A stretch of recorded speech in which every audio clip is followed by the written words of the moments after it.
Hey everybody, I promise this will be a quick one. This video, I'm just going to wrap up my 2023 reading and talk about the channel a little bit. This year was a big transitional year for me. For the first 6 months, I just reread some of my favorites. I went through the entire Wheel of Time series again, all on audiobook. I did the same with the entire Malazan series. Did a couple of the extra books on there as well.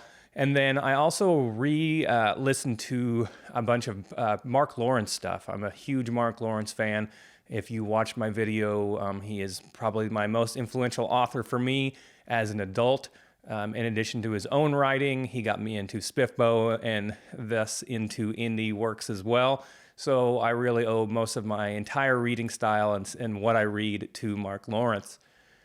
About halfway through the year, I decided that I probably should get back into reading new stuff, and I also decided to start up the podcast again. I will fully admit that I was a little disappointed. I got almost no traction at all. I had very few episodes that even hit 100 listens, which I have to admit was a little bit naive of me, thinking that I could come back after 4 years and maybe still have an audience. I used to get over 1,000 listens on some of my episodes back before I stopped. So after a little while, I decided, well, if I'm not going to get a ton of traction anyways, let's start doing videos. Part of the reason that I went to doing videos was, at least in my own mind, it seemed a little bit more freeing than the podcast just spoken format, and I don't know if that's something that was just fully in my mind or what, but I thought it allowed me to do more variety of episodes. I don't know why. I've never particularly wanted to listen to like a top 5 or anything like that on podcasts, but I like to watch the YouTube videos of people describing their top 5 this kind of series or that kind of series. I don't know why. It could just be totally in my mind, and no one else has an issue with listening to those on podcast format, but I did. So I decided I was going to start this YouTube channel and, do all kinds of stuff. One of the things that, at least mentally, it also freed me up to be able to read more second and third books and not just read first books in a series, which is something that I did mostly when I was in the podcast back 4 years ago.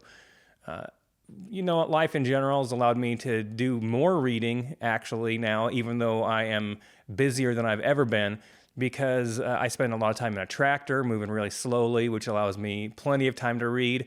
And my children are now 8 and 5, so they don't require me to be paying attention to them at all times in order to keep them alive. There's nothing quite like the 1 or 2 year old who is fully mobile but has absolutely zero sense of self-preservation to make sure that you are on your toes at all times. Once I did switch over to reading new books, I made sure that I did my backlog of all the old SPIFBO stuff that I missed while I wasn't covering them. I read some amazing books from previous SPIFBO competitions.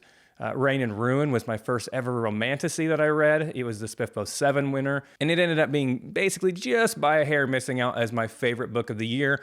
So I kind of consider it more of like a 1A. And I read the second book just last week, loved it, and I will finish up the third one. I believe there's 5 of those out now, so I'll try to get the rest of them up in 2024. I also, this year, for the first time in quite some time, I finished 4 series that I started this year and read all 4 of the books in the series. Funnily enough, I think all but one of them was a quadrilogy. Quadrilogy? That sounds right. And then 1 trilogy.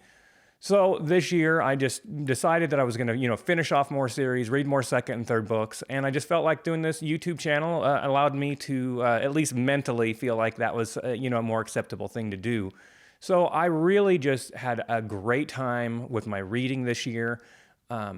You know what? It's the first time in 5 or 6 years now where I felt like anything I read, I was going to read it, or I wasn't going to read it if I didn't love it, and I didn't feel any guilt at all about it. I think that this year is probably the highest I've ever rated, and part of that was because this solo YouTube format versus when I used to do the podcast with co-hosts, I always felt like I had to finish a book even if I didn't love it and we were going to talk about it.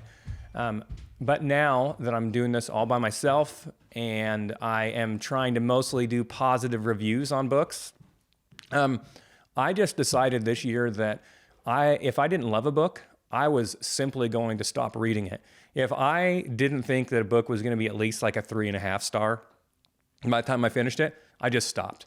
And mentally, it was so freeing for me and made me so much happier with my reading, because you know what? There are so many books out there and so many authors that I enjoy already whose stuff I haven't continued reading because the old podcast style of me trying to read a new book every single week and being, busy. I just decided that I was going to carry on and start something new anytime I didn't love a book. And I think that with this format, that's going to work out for me. As far as what I read this year, in the past I was really almost exclusively a grimdark reader, and this year I really read very little that was actually classified as grimdark. I think Crystal Matar's works, Legacy of Brightwash and Legacy of Brick and Bone, which would have been like probably 3 and 4 on my list. Legacy of Brightwash was number 3, and I think I probably would have slotted that next book right in there with that as well. That was just an amazing series so far that I've read from her. That probably would have classified as grimdark. Maybe R.J. Barker's New Gods of the Weirdwood would. But for the most part, I branched out quite a bit this year and read a lot of stuff that I had not previously. Obviously, my first foray into romantasy, I read the second book in that J.D. Evans series as well. That is just an amazing series. The romance is basically just an epic fantasy that happens to have the romantic scenes get in a little bit more graphic detail than your typical fantasy. Top 5 magic system of any series I've ever read, and just absolutely loved it.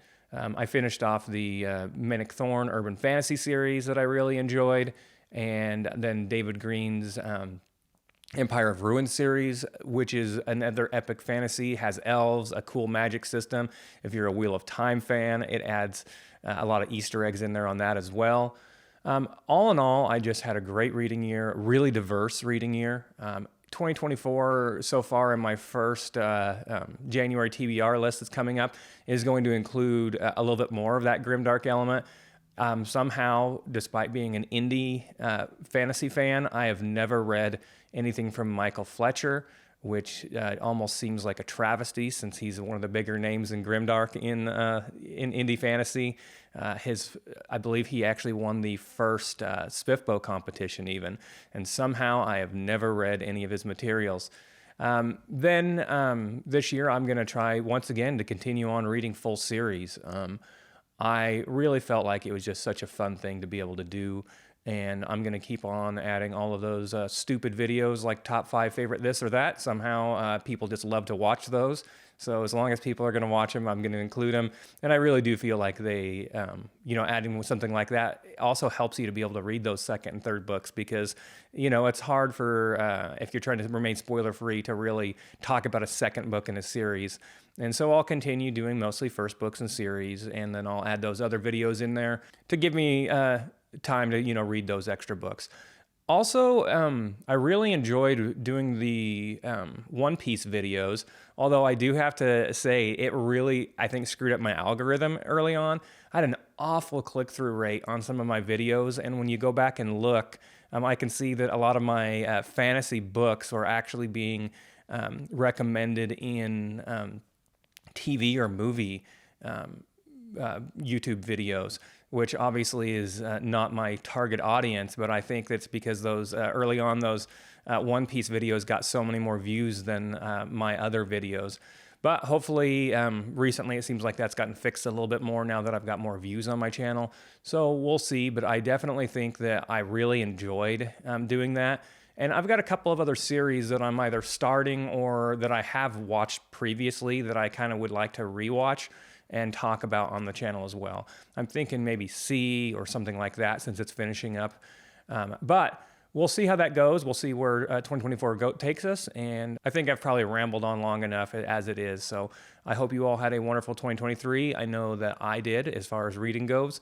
And I'm looking forward to 2024 and just continuing on basically the same path that I took the second half of 2023. I really enjoyed my reading year. Thanks, everyone.